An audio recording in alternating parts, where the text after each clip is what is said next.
Eric Lima here. Welcome to EML77 TV, my YouTube vlog show of 2018, and it's my second YouTube channel, the second chapter of The People's Lima. That's right, it's EML77 TV. Welcome, episode 41. And ladies and gentlemen, let's talk about SmackDown Live after Mania. Well, due to Daniel Bryan's reactivation to in-ring competition as an in-ring competitor, Shane McMahon decided, well, since Daniel Bryan decided to step aside and step down as the general manager of SmackDown Live, and then Shane McMahon decided, well, to have a replacement, and none other than the recently retired Paige. That's right, Paige will be the new SmackDown Live general manager, and she's off to a good start because she made a match for the main event, Daniel Bryan, AJ Styles in a non-title match, which is really, really huge. More on that. And I think the addition of Paige as SmackDown GM will help out the women's division there as well, to see what Paige has in store. So it'll be very interesting. Excuse me. Also, let's see. Naomi defeated Natalya one-on-one. There was a tag team matchup, the number one contenders match for the tag team SmackDown Live tag team champs, the Bludgeon Brothers, for a championship match at the Greatest Royal Rumble in Saudi Arabia. Usos versus New Day. Usos won. So Usos, Bludgeon Brothers, SmackDown Live tag team titles at Saudi Arabia to add to the Lesnar Reigns Universal Steel Cage Championship matchup. So in a steel cage, so it'll be a lot of fun. And then you got the triple threat match to decide the number one contenders for the United States title at Backlash. Randy Orton, Bobby Roode, Rusev, the winner of that match will take on Jinder Mahal, the new champ. Orton's going to win the match. He'll get his rematch against Mahal at Backlash. And then you got, and more on Rusev, though, in just a moment. And also, we have, I'm surprised, and we know Raw had Ember Moon, No Way Jose, and the Authors of Pain to made their debut on there.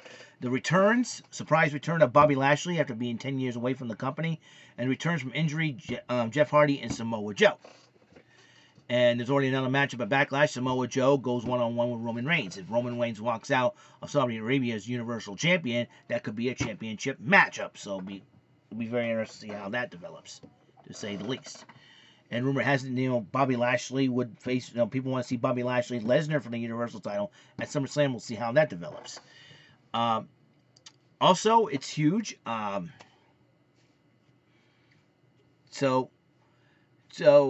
then we have the women's champion, Charlotte, came out to address the crowd about her match against Asuka, which she stopped the streak of Asuka. So where does she go from there? Who is she going to create magic with? And then the Iconics officially made their debut to answer the call. That's right, Billie Kay and Peyton Royce from the NXT standouts. The lovely Sheila's from Australia. And they're gorgeous. To me, they're very, very beautiful and gorgeous. Made fun of Charlotte. Charlotte tried to do a preemptive strike because she knows what's going to happen to her. She got a serious beatdown. And as they got her back in the ring, and they walked out, Carmella's music played, Money in the Bank, grabs the referee, hi, cashes in, now, top of the lungs, and Mike Chioda's acting like he has no clue. Chioda, dude, Money in the Bank, when she says cashing in, you're cashing in. Tells the ring announcer Greg Hamilton, hey, she's cashing it in. Greg Hamilton announced it. Bell rings, squib kick, 1, 2, 3, new SmackDown Live Women's Champion. So we were good. So Carmella became the new SmackDown Live Women's Champion. But the Superstar Shakeup will begin next week. So that means between then and the Saudi Arabia. So the Greatest Royal Rumble in Saudi Arabia could change. Because they say card is subject to change. There'll be a lot of changes happening.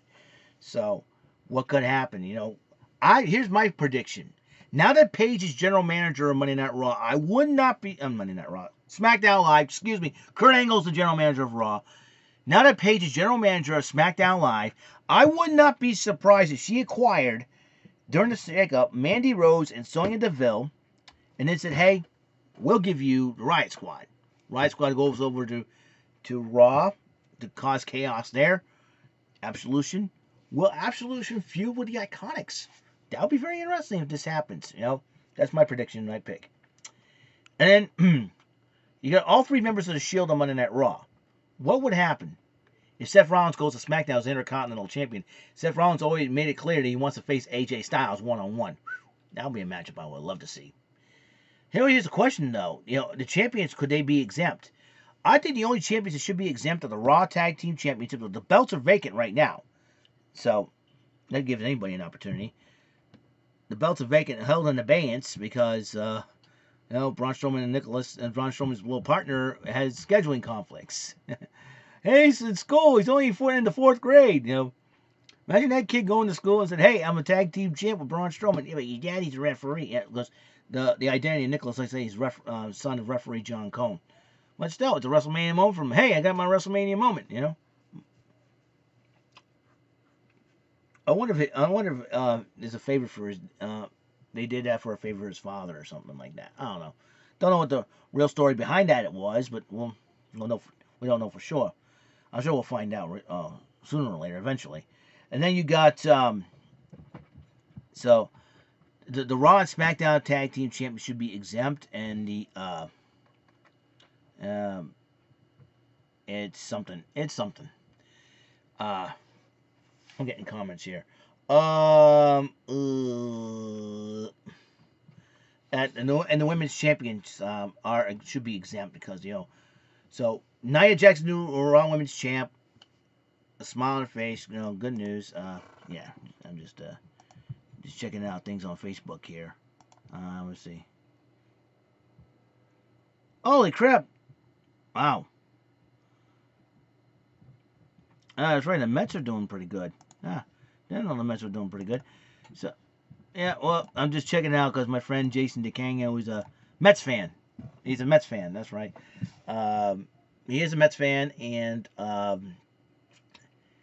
yep, I found out they're 9-1 too. So it's going to be something else. So I'll talk about more about baseball in just a moment. Yeah. So what happens? And we have another match added to the greatest Royal Rumble in Saudi Arabia, because we have the Universal Championship match between Lesnar and Reigns, and that's in the steel cage match, so it'll be very interesting. Usos against Bludgeon Brothers for SmackDown Live Tag Team Championships. You got the winner of the Tag Team Eliminator Tournament matchup to face the Bar. That means the Woken Wyatt connection, I like to call them.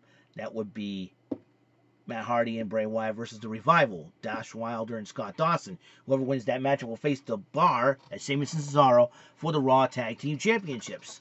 So we know the bar is in. Now it could have been. Now if Kurt Angle changed his mindset, we'll have an 8-team tournament going on, and whoever wins the tournament final would have happened at the Greatest Rumble Saudi Arabia. Then now the Bar gets to rest up a little bit, and hopefully they can keep themselves good. They'll probably have an opportunity to become 5-time tag team champions.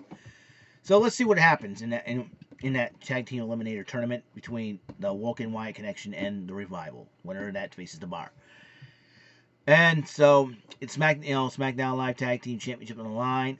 Here's another matchup that's going to be added to the card. The Undertaker will compete in a casket match. We haven't had one of those in quite a while. And he'll go one-on-one with Rusev. Now here's where Rusev's thinking comes into play here. Here's what I'm thinking. 1, he failed to win the United States title at WrestleMania. All right. 2, he failed to win the #1 contenders match last night for the U.S. title at SmackDown Live. So what do you do? So what does Rusev do in this situation? I got to do something really big and really do something really, really daring. And possibly in the back of his mind, I wonder if Rusev known about this matchup. Did he issue the challenge to the Undertaker? If I were Rusev, I'm like, okay, I wasn't notified about this till now. It'll be very interesting. It'll be very interesting to say, hey, in his mind, he'd be saying, hey, this is an opportunity. The guy's a legend. The Undertaker's a legend. And the way to beat him is to put him inside the casket and close the door. No pinfalls, no countouts, no disqualifications, anything and no submissions. Anything goes in this matchup. So you have that advantage. And if I were Rusev, and say, hey, Aiden, we have an advantage. We got to use it and use it now. We can beat the Undertaker. And remember, the Undertaker is very crafty. He's a crafty veteran, a cagey veteran. So you never know what back in he's not the Undertaker back in the day where you got to remember in the back of your mind, he's not like he can be intimidating, yeah. But you're talking about he used to be a zombie back in the day. He used to slow and be methodical, as Ric Flair would call him, a robot. In one of his promos, but as he evolved his skills, and then I think once him and Paul Bearer split up in '96, that is where you saw a different Undertaker and more aggressive, more agile in the ring, more quicker. He's learning martial arts moves, learning boxing, MMA style moves. And that's where Undertaker's using new skills. Every time the level of competition kicks up a notch, evolves, he evolves with it, and that's why he's been one of the most successful legendary superstars in the WWE today. And plus, you get that locker room aspect, respect, and everything else. It'll be very interesting to see how this develops from here. So, like I said, it's gonna be very interesting to see that casket match between Undertaker and Rusev. Me personally, the dream match I wanted to see is Rusev. How would Rusev and the Undertaker collide in the ring? How he would handle that situation. So it'll be very interesting to see what Rusev does at the Greatest Royal Rumble in Saudi Arabia, which is Friday the 27th. It's 2 weeks from this Friday, and that's in 2 weeks. So it'll be it's gonna be on the network as well. 11 o'clock in the morning will be the kickoff show, while 12 o'clock will start the show. So I'm excited about it, and hoping to get to see it. So, anyways, let's continue with the WWE theme. The Rock has got his movie out, Rampage, this Friday. I'm probably going to see it at the new picture show in the South Coast Marketplace in Fall River, because I'm not going to go all the way to Taunton and spend like $10, $11 for a ticket up there. It's really expensive, Last time I went there to see Pixels, and that was like a few years ago, and I had a gift card given to me. I think it was by my sister for my birthday. I think it was for Christmas. I forget. One of those events. So that's the case. The Red Sox last night. Now, here's the fun part about the Red Sox. They were on a roll, 8-1. It went 8 games in a row. Okay, coming into last night. And everybody's saying the Yankees will be their toughest challenge to date. They pounded the ace of the Yankees, Luis Severino. And they pounded him. They pounded the Yankees pitching there for 14 runs, with the nail in the coffin being Mookie Betts' grand slam, for goodness sakes. I mean, Mookie Betts is whacked out of the ballpark. And and all in the wake of Xander Bogaerts being a 2-week DL, 10 to 14 day DL. He's going to be out for 2 weeks. And they call up Zhu Wei Lin. So you got Brock Holt, and you got two of the best infielders for the Red Sox out with injuries. Dustin Pedroia won't be back till May, and I think Xander Bogaerts probably won't be back till May as well. The way things are going right now. So, but they're off to this awesome hot start of 9-1, 9 games in a row. I believe David Price is going up against Masahiro Tanaka tonight, so it'll be very interesting. But the Japanese pitcher, Japanese guy they got, the Angels got, is doing phenomenal. And they say it was disappointing at first, and all of a sudden he starts coming on fire. So it'll be very interesting to see what Shohei Ohtani, and trying to get that name right. The Angels must have picked up a good player, because he's been doing well. I wonder if he does pitch and hit. Possibly. I think possibly he could pitch and hit in the National League. And he could do the same thing in the American League. You can have him as a DH. Imagine that. You're a pitcher and you're a designated hitter. Smart way to do it. Who's managing the Angels? Is Mike Scioscia? Mike Scioscia still running the Angels? Or is it somebody else? I don't know. It's been a while, because I only care about the Red Sox. So the Red Sox are still in first place, 9-1 in the season. Like I said, I'll kind of find out from my friend Jason DeCanio that Mets are 9-1 as well, and they won 7 in a row. But the Red Sox are doing better. They won 9 in a row. So, and the only one loss they had was the opener. It was the season opener. So, what the Red Sox are going to do? You're thinking, it's the Rays. We get the Marlins, the Rays, and then you come back to Fenway, which is pretty cold up here, and Winter's about giving up already. Old man Winter's about to give up, and it's about to break up with Mother Nature. Thank God, because I'm sick and tired of seeing, hearing rumors about snow and everything else. And, every time you hear about predictions of snow right here in New England, you're like, uh-oh, better not be here. And you're looking at it's like, oh, okay, it's like what? Even the people north and west are probably sick of it as well. You start like snow until you get into April, and you're like, okay, it's April, which is spring. We forget the rain. We want some 60-degree weather and all that good stuff. So it'll be very interesting to see what happens. I think in 2 weeks. In 2 weeks, I will reveal what was supposed to happen in my life. I told you there was a big change happening, but unfortunately, circumstances have come up that prevented it from happening, and I'll explain everything as brief as I can. I don't want to reveal too much information, so with all due respect to my family, but I want to tell the right time, explain everything to you. It's been, like I said, it has been a crazy first 3.5 months of the year. It's been a lot of things up and down. You're like, holy moly, you know what I'm saying? You feel like you want to slap yourself across the face sometimes, So, it has been totally crazy, to say the least. So, that's it. That's all the time we have on the show. Like I said, we'll see what happens next few weeks. Superstar shakeup. Got Red Sox Yankee series continuing on. Rampage movie coming out this Friday.